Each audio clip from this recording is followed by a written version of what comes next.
the day was dawning and the shepherd urged his sheep in the direction of the sun.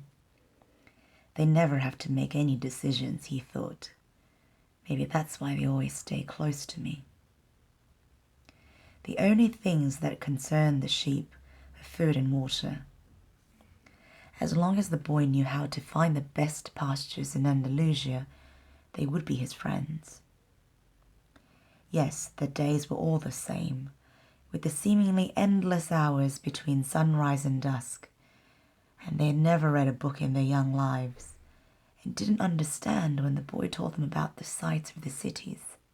They were content with just food and water, and in exchange they generously gave of their wool, their company, and once in a while, the meat. If I became a monster today and decided to kill them, one by one, they would become aware only after most of the flock had been slaughtered, thought the boy.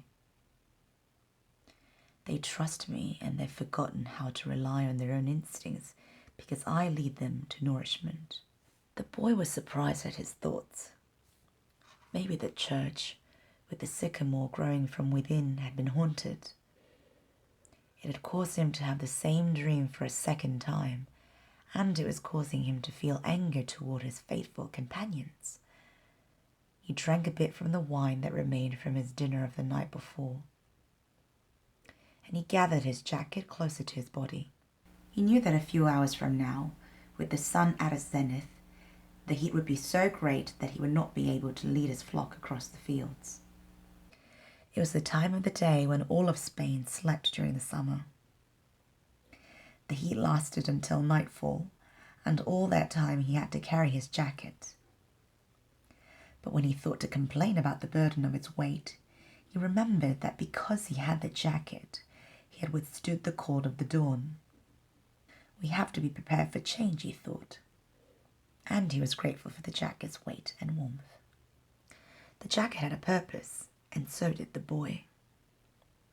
His purpose in life was to travel, and after 2 years of walking the Andalusian terrain, he knew all the cities of the region. He was planning on this visit to explain to the girl how it was that a simple shepherd knew how to read, that he had attended a seminary until he was 16.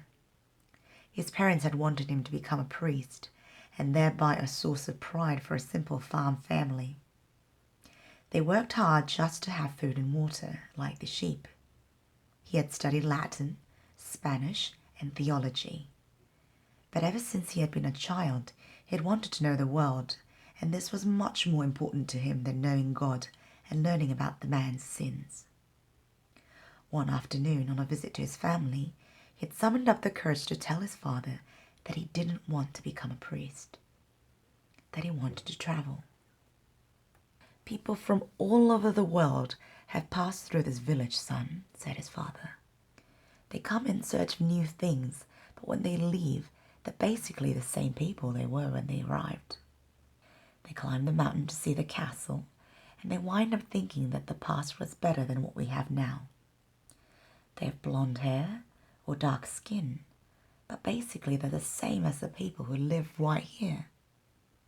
But I'd like to see the castle and the towns where they live, the boy explained. Those people, when they see our land, say that they would like to live here forever, his father continued. Well, I'd like to see their land and see how they live, said his son. The people who come here have a lot of money to spend, so they can afford to travel, his father said. Amongst us, the only ones who travel are the shepherds. Well, then I'll be a shepherd. His father said no more. The next day he gave his son a pouch that held 3 ancient Spanish gold coins.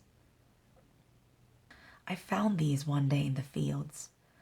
I wanted them to be a part of your inheritance, but use them to buy your flock. Take to the fields, and someday you will learn that our countryside is the best, and our women is the most beautiful. And he gave the boy his blessing. The boy could see in his father's gaze a desire to be able himself to travel the world. a desire that was still alive despite his father's having had to bury it over dozens of years under the burden of struggling for water to drink, food to eat, and the same place to sleep every night of his life. The horizon was tinged with red, and suddenly the sun appeared. The boy thought back to that conversation with his father and felt happy. He had already seen many castles and met many women, but none to the equal of the one who awaited him several days hence. He owned a jacket, a book that he could trade for another, and a flock of sheep. But most important, he was able every day to live out his dream. If he were to tire of the Andalusian fields, he could sell his sheep and go to sea. By the time he had enough of the sea, he would already have known other cities, other women, and other chances to be happy. I couldn't have found God in the seminary, he thought, as he looked at the sunrise. Whenever he could, he sought out a new road to travel. He had never been to that road to church before, in spite of having travelled through those parts many times. The world was huge and inexhaustible. He had only to allow his sheep to set the route for a while, and he would discover other interesting things. The problem is that they don't even realize that they're walking a new road every day. They don't see that the fields are new and the seasons change. All they think about is food and water.